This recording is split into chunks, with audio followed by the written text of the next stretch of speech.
Hello everyone, Nostradamus here. Welcome once again to Phone Age News. I thought I'd better get back on, give an update on the La Palma volcano, because I believe we may be on the brink of the worst disaster in human history. So let's have a quick look at Twitter. His new volcano mouth emerges on the Spanish island of La Palma. Oh heck. A new eruptive mouth has opened at the Cumbre Vieja volcano on La Palma, forcing the evacuation of surrounding areas. However, the president of the Canary Islands, Angel Victor Torres Perez, said that there had been no casualties. Despite previous forecasts, the lava is advancing slower than initially anticipated and didn't reach the ocean on Monday night, regional emergency officials said. Over 5,500 people have been evacuated and hundreds of houses have been affected, authorities reported.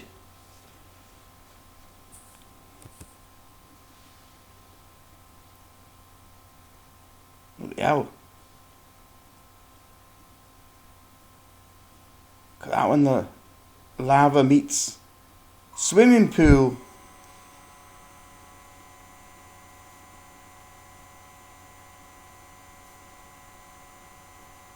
Giant wall of lava. There you go. Instant hot tub. Yay! Look at the size of them red hot boulders.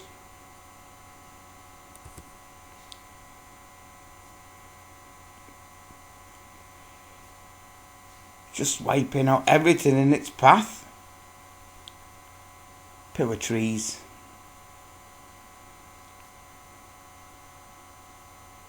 Some fantastic pictures coming out.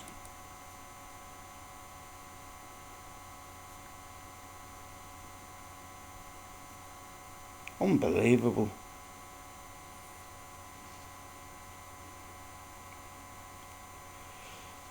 That used to be a town.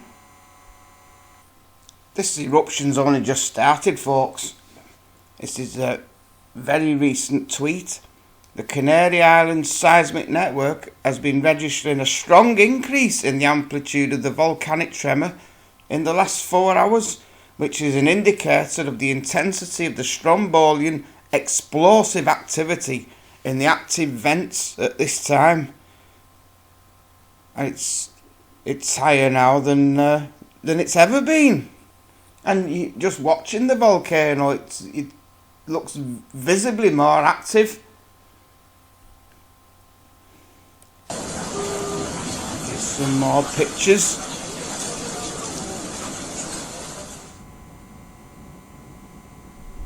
The lava devouring everything in its path. Oop, there goes somebody's timeshare.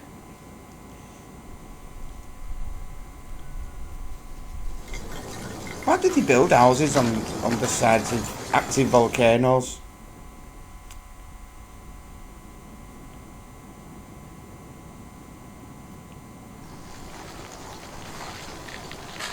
He's watching his house go up in smoke.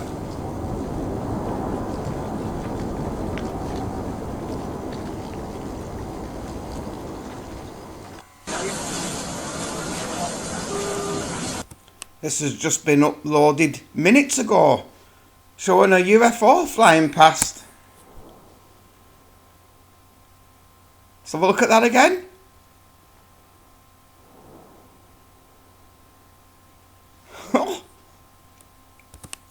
NASA's global fire map shows weird hotspots at La Palma.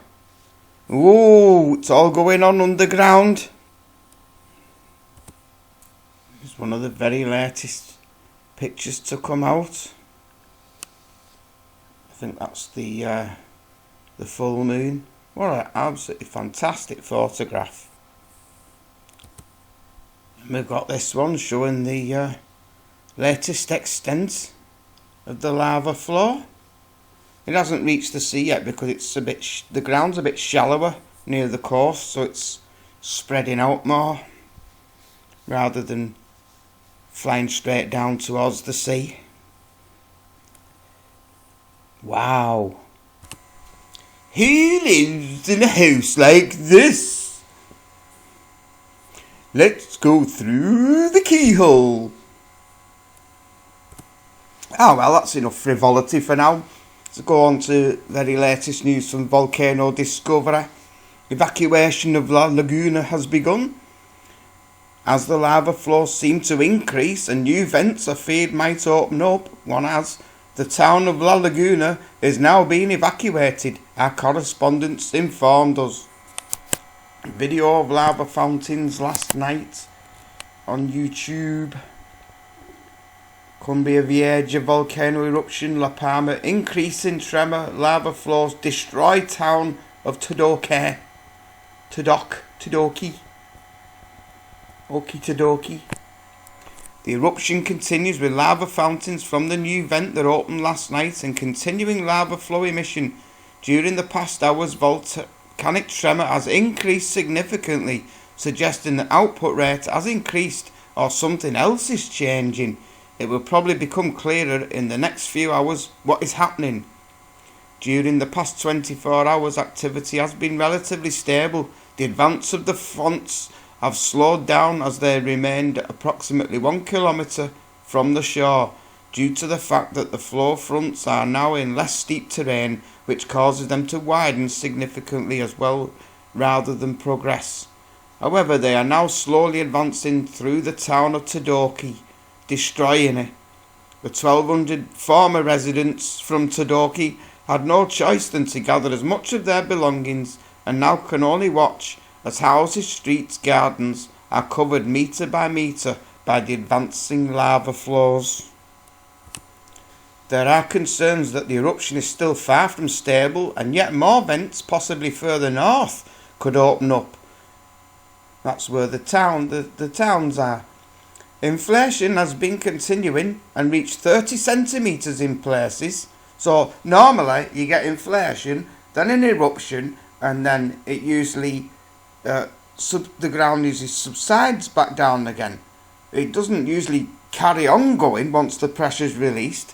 So this is an indication that magma is still pressurising and accumulating underground. This is also shown by continuing earthquake activity. Although much weaker than before the eruption, it remains significant. During the past 24 hours, there were 3 quakes of magnitude 3 to 3.8 and 12 quakes between 2 and 2.9.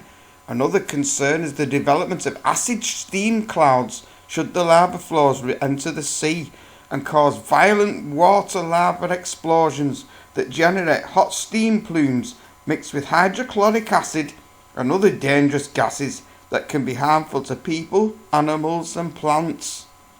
The eruption of the Cumbria Vieja volcano emits up to 10,665 tonnes of sulphur dioxide daily, scientists reported. Economically, the eruption has taken a heavy toll on the island. So far, 166 buildings have been destroyed and more than 5,500 people evacuated. This is showing all the earthquakes in the last 24 hours. And according to the graph at the bottom, they're all at the surface, and they're all to the northwest of where it's erupting now. All highly populated areas. It makes you wonder whether it's gonna erupt in the middle of where all them earthquakes are happening.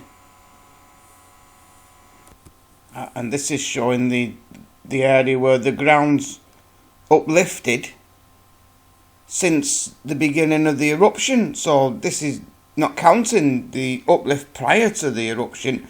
This is since it erupted. That's serious stuff. This is not normal behaviour for a volcano. This is again showing where all the earthquakes in the last 24 hours have been, to the northwest of the erupting volcano. Now the crack in the surface, which opened up after the previous eruption in 1971, runs from the old volcanic crater down the spine of the island up to more or less where the volcano is erupting now.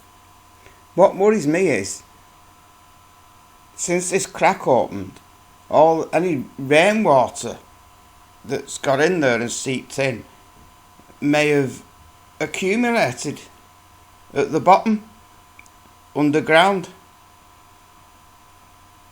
And if any magma comes into contact with a pool of rainwater or groundwater at the bottom of this crack, well, you're talking about a massive steam explosion which would just blow the island apart.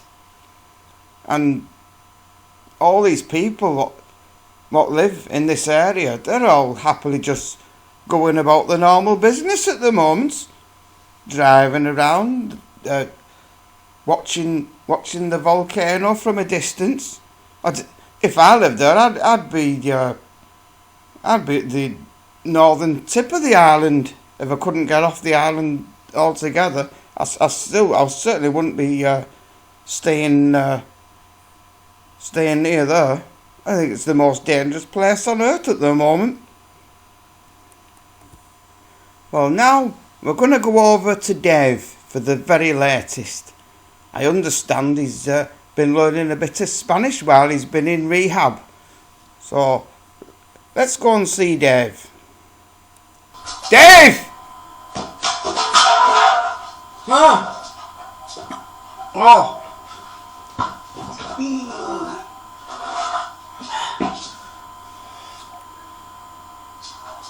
Volcanos Erupto Kaboom!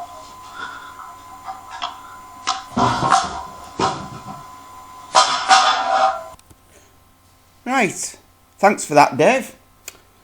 Dear me, send him back.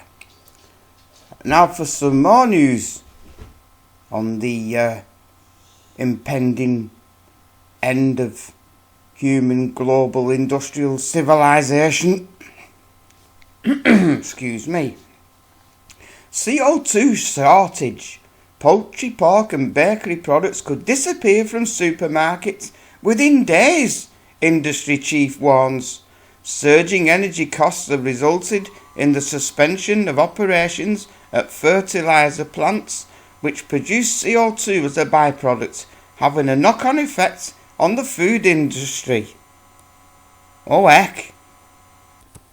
Shoppers may start noticing food shortages as soon as this week. Should have grown your own, love. CO2 is used in food packaging as well as a method of stunning animals prior to slaughter, but now supplies are running low. Surging energy costs have resulted in the suspension of operations at fertiliser plants, which produce CO2 as a byproduct, having a knock-on effect on the food industry. Consumers could start noticing shortages in poultry, pork and bakery products within days, according to Ian Wright, the chief executive of the Food and Drink Federation. He said the government needed to support fertiliser producers, help food producers to look for alternatives to CO2 and address labour shortages in the industry. Mr. Wright said the crisis comes on top of Brexit-related issues and a shortage of lorry drivers.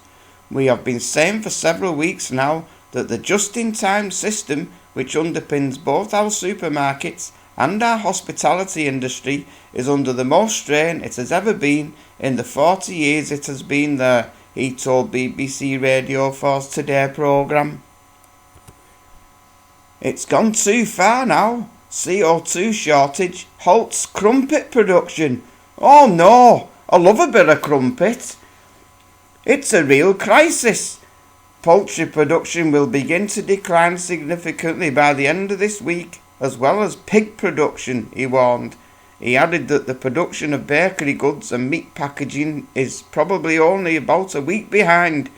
We probably have about 10 days before this gets to the point where consumers, shoppers and diners notice that those products are not available, he said. It comes as Warburton said on Tuesday that its crumpet production is not affected so far by the CO2 shortage, but the company is keeping a close eye on the situation. Richard Griffiths, chief executive of the British Poultry Council, told the BBC, "We grow and slaughter around 20 million birds a week. The vast majority of those are chicken. We also trade, so total consumption in this country is somewhere around 30 to 50 million birds a week. It will be a real challenge if there is a shortage of carbon dioxide to the point that slaughterhouses cannot process the birds. That is really the worst case scenario, which is why we are so hopeful that the government can step in here." Well, they blow plenty of hot air, the government, so they might get a bit of CO2 off them. Business Secretary Kwasi Kwarteng said he had held talks with fertiliser firm CF Industries, which suspended operations at 2 UK sites because of the high cost of energy, leading to CO2 supply issues. Time is of the essence, and that's why I spoke to the CEO, speaking to him twice in the last 2 days, and we're hopeful that we can get something sorted today and get the production up and running in the next few days, he said. The warnings of shortages are the latest from the food industry. Rajit Singh Boparan, the owner of Bernard Matthews and Two Sisters Food Group, previously warned about a shortage of both carbon dioxide and workers, leading to Christmas dinners being cancelled.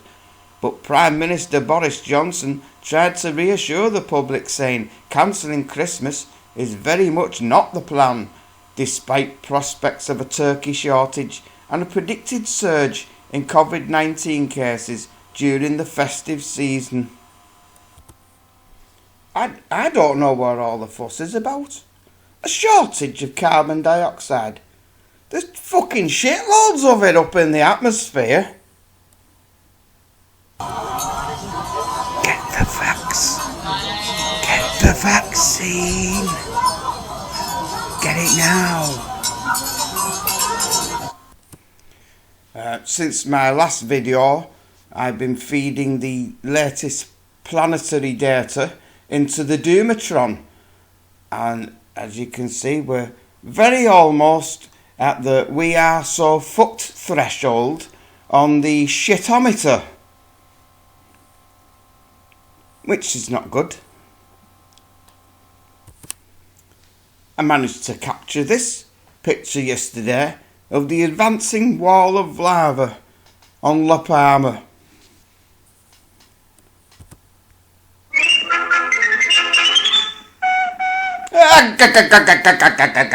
Where's my spinach? I'm going to leave you now the very latest live pictures from La Palma, and just look how high them lava bombs are going. Wow. This is from DIRECTO on YouTube.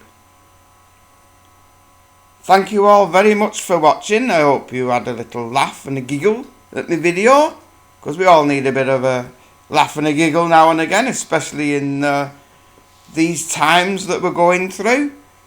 So everybody take care, much love, and I'll see you all next time, if there is a next time. Goodbye.